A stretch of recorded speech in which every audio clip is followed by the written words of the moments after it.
नमस्कार मंडळी, एक्झाम्स जवळ आल्या आहेत आणि आज आपल्या शॉर्ट नोट्स मास्टर क्लासमध्ये आपण परीक्षेला वारंवार विचारला जाणारा प्रश्न डिस्कस करणार आहोत. What is a document? Naveen BSA 2023च्या अनुसार डॉक्युमेंट म्हणजे फक्त कागद नाही. चला कॉन्सेप्ट क्लिअर करूया ताकी एक्झाममध्ये फुल मार्क्स मिळतील. तर सुरुवातच करूया एका एकदम डायरेक्ट प्रश्नाने. जरा विचार करा, आपण आपल्या मित्रांसोबत जे व्हॉट्सॲप चॅट करतो त्याला कायद्याच्या दृष्टीने एक डॉक्युमेंट मानलं जाऊ शकतं का? या प्रश्नाचं उत्तर तुम्हाला आजच्या या विश्लेषणात नक्की मिळेल. बघा, कायद्याच्या भाषेत म्हणजे लीगल टर्म्समध्ये डॉक्युमेंट या शब्दाचा अर्थ खूपच व्यापक आहे. तो काही फक्त एका लिहिलेल्या कागदापुरता मर्यादित नाही. कोणतीही अशी माहिती जी कोणत्याही वस्तूवर रेकॉर्ड केली आहे आणि जी कोर्टामध्ये एखादा फॅक्ट सिद्ध करण्यासाठी किंवा नाकारण्यासाठी वापरली जाऊ शकते, त्या सगळ्यांना डॉक्युमेंट म्हणतात. आता सगळ्यात महत्त्वाची गोष्ट, परीक्षेत उत्तर लिहिताना तुम्हाला हा सेक्शन कंपल्सरी म्हणजे अगदी न विसरता मेन्शन करायचा आहे. सेक्शन 2(1)D ऑफ द भारतीय साक्ष अधिनियम 2023. ही जी व्याख्या तुम्ही पाहताय ना, ती या कायद्याची ऑफिशियल व्याख्या आहे.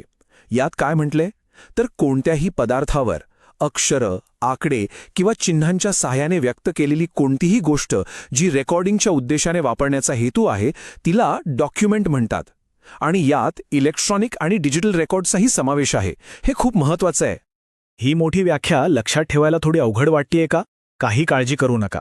आपण या व्याख्येला 3 सोप्या आणि महत्त्वाच्या भागांमध्ये विभागूया, ज्यांना आपण म्हणू शकतो 3 पिलर्स.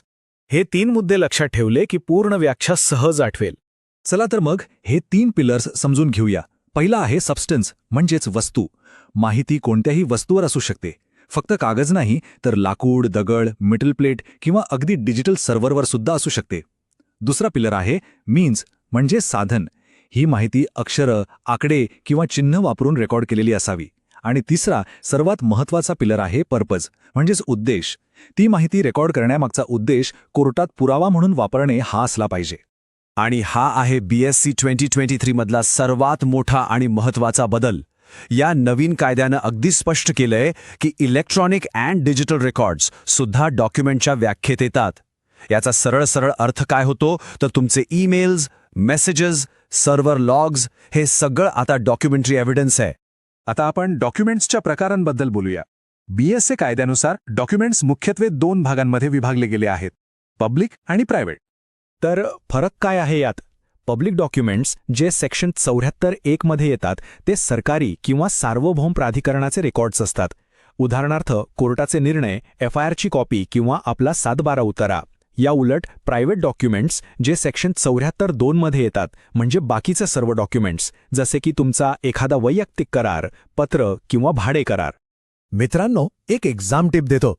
परीक्षेत जास्त मार्क्स मिळवण्यासाठी उत्तर लिहिताना कायद्यात दिलेली उदाहरणं म्हणजे इलस्ट्रेशन्स लिहिणं खूप महत्त्वाचं आहे. यामुळे तुमच्या उत्तराला एक वेगळंच वजन मिळतं. तर कायद्यात कोणती उदाहरणं दिली आहेत? बघा, एक साधा लिहिलेला कागद, एक फोटो किंवा नकाशा, दगडावर किंवा मेटल प्लेटवर कोरलेले शब्द, अगदी एखादं व्यंगचित्रसुद्धा. ही झाली जुनी क्लासिक उदाहरणं. पण BSA 2023 इथेच थांबत नाही. आता येतोय खरा गेम चेंजर. नवीन कायद्यानुसार तुमचे ईमेल्स, सर्व्हर लॉग्स आणि आता त्या पहिल्या प्रश्नावर परत येऊया.